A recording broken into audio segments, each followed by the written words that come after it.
Hello fantasy managers, welcome to FPL Team Talk. In this video we're going to have a little chat about players that we think you must have in your wildcard team, have a conversation around some of those players, who is a must have, who are perhaps some of the players that we should also avoid.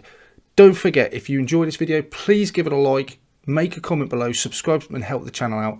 Let's have a look at some of those players then, guys. Okay, first one on the list, no introduction, Cristiano Ronaldo. A reminder about his goal involvement at Juventus, 1.08, 5.35 shots per 90 minutes. We can see he shoots from everywhere. We saw him break the international record during midweek.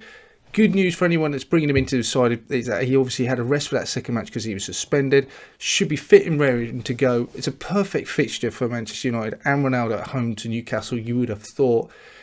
It just looks like an obvious choice. If I was wildcarding, I think, yes, I would break my back to bring him into my side. It's just a no-brainer. I don't want to spend any more time. 12.5 million seems a reasonable price. It obviously restricts you to what else you can do with it. But you know what? He's almost guaranteed goals on set pieces, pens. You know, if you're wildcarding, you have to bring him in. I don't think you've got any other choice. Also, looking at other premium strikers, Antonio 7.7, he's still going up in price. He just, as long as he stays fit, he just looks like another one that has to start on your forward line. Away at Southampton, another potentially good fixture for West Ham. They just seem to be scoring goals for fun, not keeping as many clean sheets. But you know what, from Antonio's point of view, don't care. 1.6 goal involvement per 90 minute. That's incredible. 5.33, that's almost up with Ronaldo's style shots. He also gets assists. Slight worry and concern he might not be on penalties. But he's doing all of his damage without penalties. So Antonio 7.7, he just looks like an absolute no-brainer as well. You have to bring him in. West Ham going to be stronger, you would have thought, with the signings of Vlasic. Slight concerns over what happens when they start playing in Europe. Does Antonio manage to play in those Europa League games? Does he get dropped for the weekend? Which games have become more important? But for me, for the time being, Antonio has to be in any wildcard side that I'm looking to put together. Next one, Alexander-Arnold. He is, again, he makes it difficult to get more premium players into your side, but that Liverpool defence has been good so far.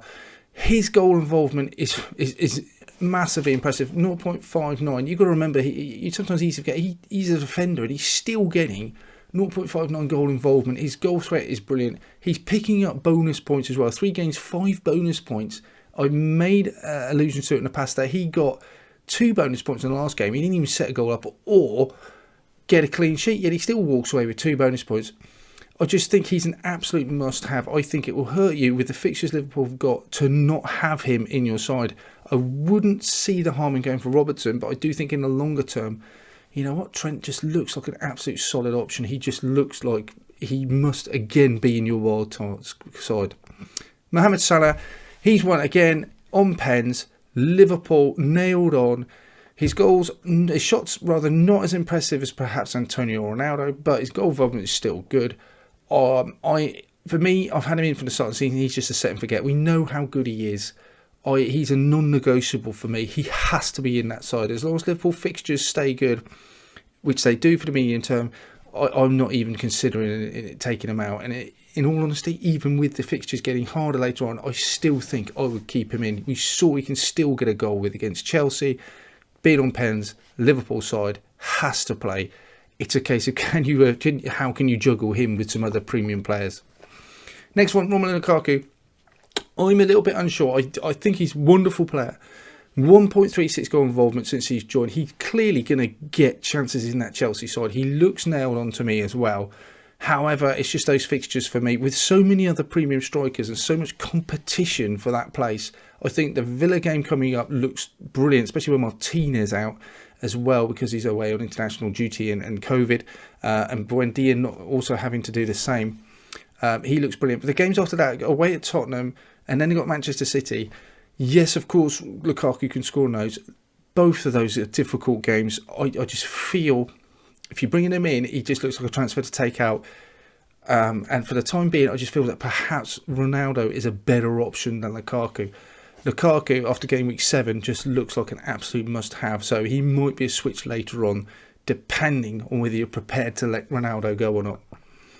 Okay, next one is Diego Jota. He's been brilliant, and we know what damage he can do when he comes off the bench. So the fact now that Firmino's not playing means he will be starting. We still wait to hear a little bit of news about how long Firmino's going to be out for.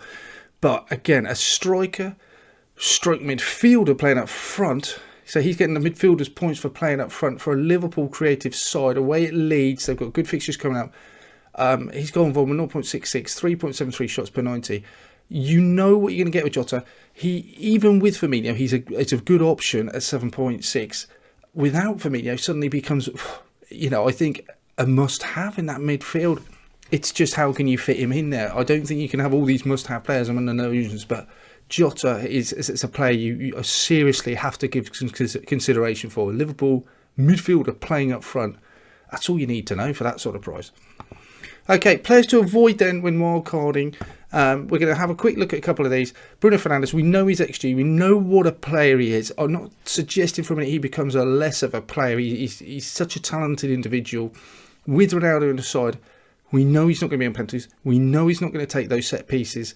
Yes, he might get some more assists. But if you think really from midfielders, where the goals, that's going to give us the points. And for the price he is, 12 million, I'm just looking for a bit more than the odd assist every other game for Bruno Fernandes. I'm wanting more. And with so many other premium players out there, I just don't think I could fit him in the side. I don't think for that money, he suddenly becomes worth it. Yes, he got a hat-trick in the first game without the penalties, playing a much different role now that Ronaldo's going to be playing up front, potentially Cavani. They won't drop back and give him the space to run in behind that perhaps Greenwood would. So I think, for me, Bruno Fernandes just has to be a let go or not to include in your wild card. Another one is Japhet Tanganga. He's been really good. He's got 3 clean sheets. Tottenham have been absolutely solid at the back. He's a really cheap way to get into that Tottenham defence. However, with new arrivals coming in from abroad, they've obviously signed for 30 million, someone to come in and give him competition back at that right back place. It's just a real up in the air for Tanganga. I can't see how he's going to keep that place there.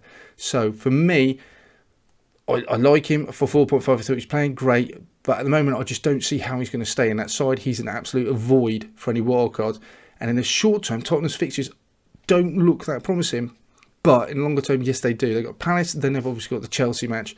But having said that, they kept clean sheet against Man City. They're definitely a side, when I consider wildcarding, that I would try and get into. But I don't think Tanganga is going to be the answer for me. Okay, guys, thanks for watching. Please let me know any comments you have about the video below. Give it a like, subscribe, help this channel out. Really appreciate it. In the meantime, guys, good luck.